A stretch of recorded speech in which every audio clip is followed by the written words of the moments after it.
महाराज अभी देखा है पहलगाम में देखा होगा कि 25-26 लोगों की मृत्यु हो गई। देखते हो आप लोग न्यूज देखते हो? देखा है? कितने हिंदू मारे गए, कोई कसूर नहीं था, किसी का कोई दोष नहीं था। पूछा गया कि आप हिंदू हो या मुस्लिम? मुस्लिम है तो छोड़ दिया, हिंदू है तो शूट कर दिया, मार दिया। कोई बात नहीं, ऊपर भगवान सब देख रहा है। जिन्होंने मारा है वो भी बचेंगे नहीं, क्योंकि जो बेकसूर मारा जाता है उसका न्याय परमात्मा करता है, जो बेकसूर सताया जाता है उसका भी न्याय भगवान करता है।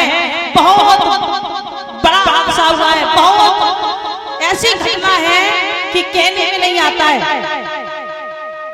बहुत बुरा हुआ है महाराज, क्या कहा जाए। बहुत जल्दी इसका कोई ना कोई फैसला होगा। बताया तो ये जा रहा है कि जितने भी पाकिस्तान से यहाँ हमारे हिंदुस्तान में लोग आए हैं उनको पाकिस्तान भेजा जा रहा है। बहुत अच्छा है। तो भगवान हम यही कहते हैं, प्रभु अपनी कृपा बनाए रखना। अब आपके ही सारे सबकी नैया है, कोई नहीं जानता कौन कितने समय के लिए है, कहाँ कोई जा। अब जाए तो इसलिए थे घूमने के लिए, लेकिन वहां से महाराज क्या खबर मिली है। जिन लोगों के परिवार के चले गए उन लोगों से पूछो उनकी हालत क्या है? यहाँ से गए थे सज बज के, बढ़िया कपड़े पहन के, उधर से कफन में आए हैं। क्या कहा जाए भगवान। जो भी शहीद हुए हैं उनकी आत्मा को प्रभु शांति दे, और जिनके घर पे जो सदस्य बचे उनको भगवान सद्बुद्धि दे, ज्ञान दे, ये दुख सहने की हिम्मत ले, क्योंकि उनके साथ बहुत गलत हुआ है। परमात्मा अपनी कृपा सब पर बनाए रखना। बस यही कहेंगे, जो लोग दूसरों के साथ गलत करते हैं वो कभी सुखी नहीं रहेंगे। भगवान उन्हें भी मौत के घाट उतारेगा, क्योंकि भगवान से बड़ा दुनिया में कोई नहीं है। परमात्मा सब देख रहा है, न्यायकारी वही है, वही सबका न्याय करेगा। बोले गोविंद भगवान की।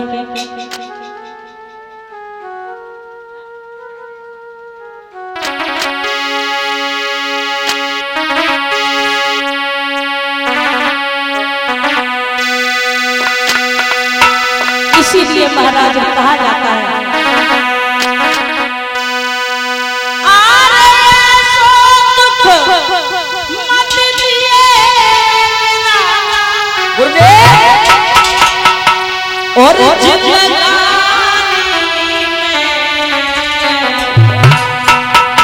और बारे पे मरे न माता पिता और पुत्र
माता पिता न जाए, जवानी में किसी का बेटा न जाए।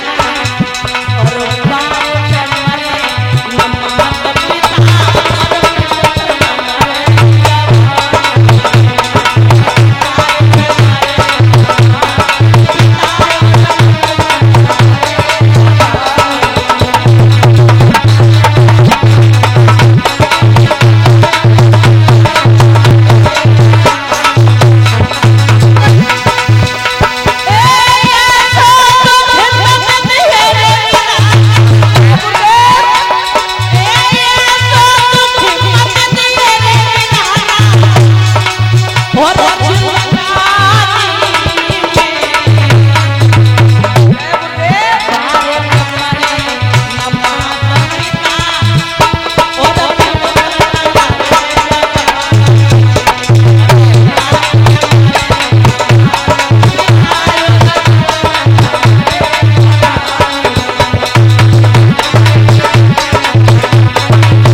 दुख न दिए विधाता, जिंदगानी में बारे पे मरे न माता पिता और पुत्र न मरे जवानी में।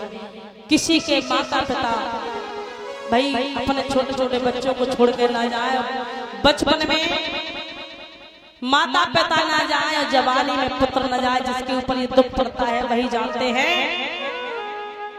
आज महाराज हम सब यहाँ बैठे हैं, लेकिन उनके परिवार में देखो जो 4 गए हैं वो एक ही नोट के आया, 3 वही खत्म हो गए। अब भगवान यही कहेंगे उन्हें सद्बुद्धि दे, जीने की हिम्मत दे, जो आगे वो कैसे जिएंगे हम नहीं जानते हैं कि वो कैसे जी सकते हैं। जिसके ऊपर दुख पड़ा है वही जानते हैं, लेकिन जिन्होंने ये किया है, जो हत्यारे छुपे हुए हैं वो भी मरेंगे, वो भी नहीं बचेंगे। देखना आगे क्या हो रहा है। तो महाराज भगवान से यही प्रार्थना करते हैं कि प्रभु उनकी आत्मा को शांति मिले, और जो परिवार में लोग हैं, जो लोग वहां से सुरक्षित लौट के उन्हें जीने की हिम्मत दे, यही भगवान से आशा करते हैं। बोले गोविंद भगवान की। से रिश्ते नाते बनाओ, सबको अपनाओ, मगर उम्मीद किसी से मत रखो। उम्मीद रखना है तो केवल भगवान से रखो, भगवान के अलावा और तुम्हारा यहाँ कोई नहीं है। क्योंकि बताया है महाराज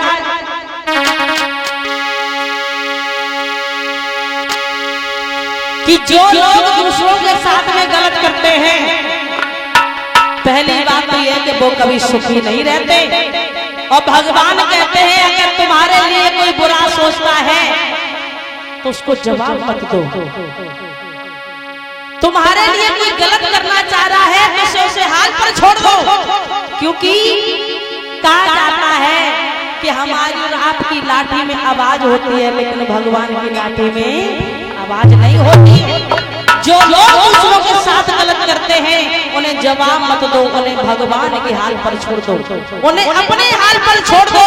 क्योंकि एक विद्वान वर्णन करता है कि तुम्हें मार करे कि तुम्हें मार करे बिगाड़े क्योंकि तुम्हें मार देंगे तुम्हारे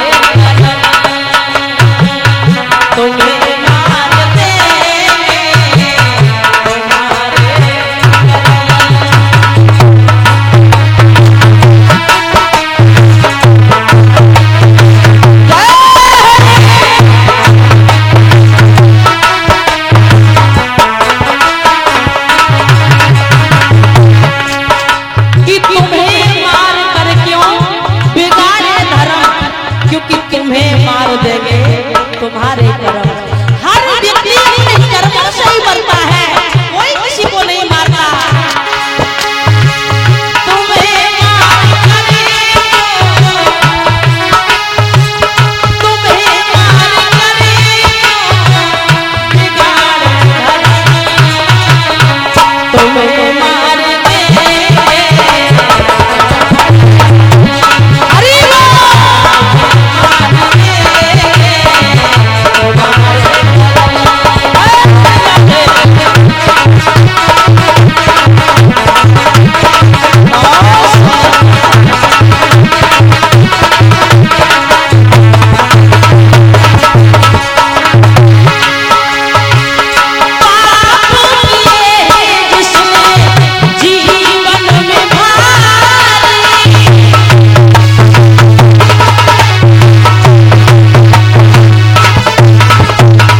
के जाता है तो कोई रोता नहीं। यही कहते हैं कि भला चला गया तो पापी इंसान था, अच्छा था मर गया। समझना, हम और आप कहते हैं अगर कोई व्यक्ति मर जाए तो वो पता नहीं नरक में गया होगा कि स्वर्ग में गया होगा। आप यहीं से आइडिया लगा लेना। हम और आप जान सकते हैं कि कौन नरक में जा रहा है, कौन स्वर्ग में जा रहा है। कैसे जान सकते हो? कोई व्यक्ति अगर जब मर जाता है और जब हम उसे शमशान के लिए ले जाते हैं तो अर्थी के पीछे जो लोग चलते हैं अगर वो रोते हुए और ये कहते हुए जाएं कि बहुत अच्छा इंसान था, भगवान ने दे लिया, तो समझ लेना सीधा स्वर्ग में गया होगा। तो अर्थी के पीछे वाले लोग ये कहे बहुत बुरा इंसान था, बहुत नीची, भला हुआ ये मर गया, तो समझ लेना ये